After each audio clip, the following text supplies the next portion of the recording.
Welcome back to another episode of Lost in the Farmer's Market Garden Shorts, where today we're going to be talking about this lovely specimen here. Now, I'm sure some of you are going, I know what that is. And some of you are going, it looks kind of like, but... Well, let me clear away the mystery real quick. The scientific name for this plant is Colocasia esculenta, commonly called an elephant ear, in the family Araceae. Now, the arums, or Araceae, are a very well-known grouping of plants that, some of which are very poisonous. And in fact, this plant, by its common name, taro, as in taro root, has to be prepared a certain way for you to eat it.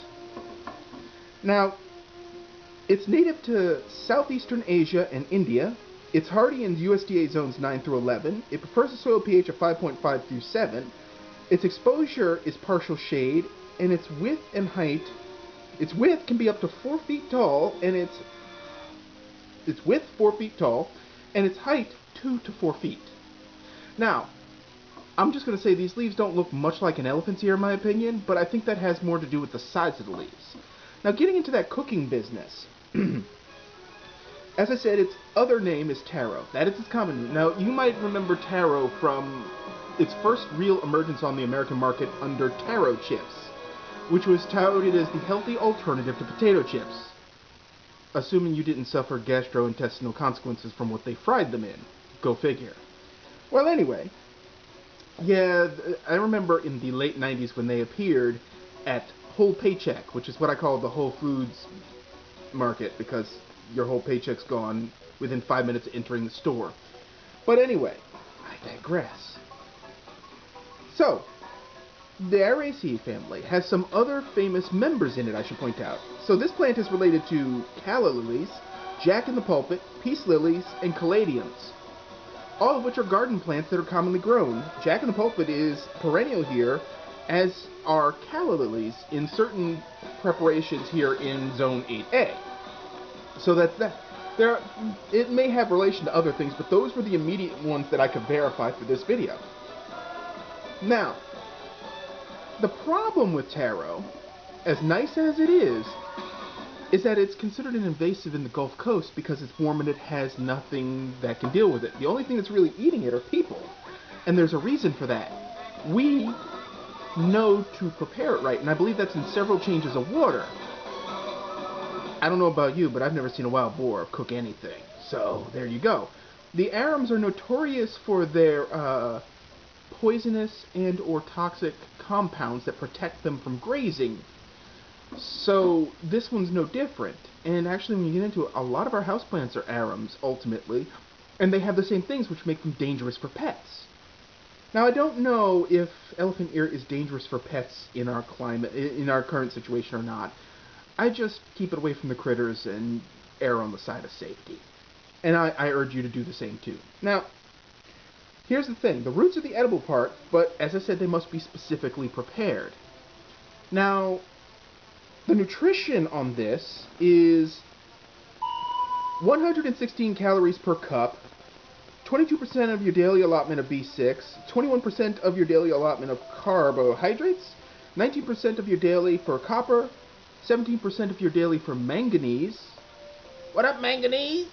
I swear that sounds like a messed up way to just call your friends. And 16% of your daily allotment for vitamin E. Now, as a plant, elephant ear is another green leafy alternative to hostas. Hostas are a little more perennial, and I did a video on hostas a while back, and you saw how successful my hostas are. Well, now they're declining. This plant has been brought in indoors to be basically an interesting indoor tropical. And that's where it's going to be for the winter, and then I'm going to put it out in a bigger pot, and the pot will get bigger and bigger and bigger, and I'll be like, you like my foliage? That's my taro. Oh yeah! You know. Now in the garden, it's an interesting plant because of its large leaves, its thick green foliage, and the fact that it doesn't require much. The hardest part is protecting the tubers in winter where they can get the rot. Now, if you brought it in like I did, it's never going to drop leaves, and that tuber is going to keep active. It's going to slow down, but it'll keep, give or take, actively growing. In nature, it would go into a dormant period in winter, and the tuber will be underneath mulch and whatever, and as long as it's kept warm enough, it'll survive. Otherwise, it turns to goop. And let me tell you, dirty little secret, just between you and me, never buy elephant ears at the garden center. They're going to overcharge the hell out of you. Go find a Asian supermarket and buy them there. Buy Taro Root there. It's the same thing, except it costs way less, and you can get big ones. If I recall correctly, the garden center in town sells roughly a softball-sized Taro Root for like $32. I can go to the Asian market and get the same size for like $6. To hell with the garden center.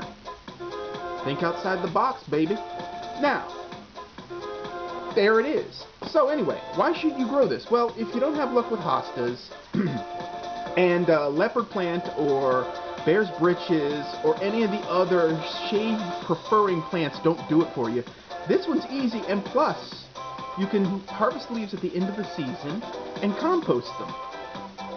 None of those toxic compounds last after they're used to decompose in the compost, so, or you can leave them where they lay. Your call. It's all up to you. You got the power and the touch. But that's beside the point. I mean, it's also cool looking, and it's very tropical. So if you wanted a tropical angle and you weren't really married to it, this is how you go about it. There's a plant for every angle, folks. Everything you ever wanted can be found in one plant or another. And this is just the tropical angle. So, that's all I have for you today. Thank you for watching. If you have any comments, please leave them in the comments section. If you haven't already, please subscribe and hit that like button if you like the video. As always, folks, keep them growing. Thanks for watching.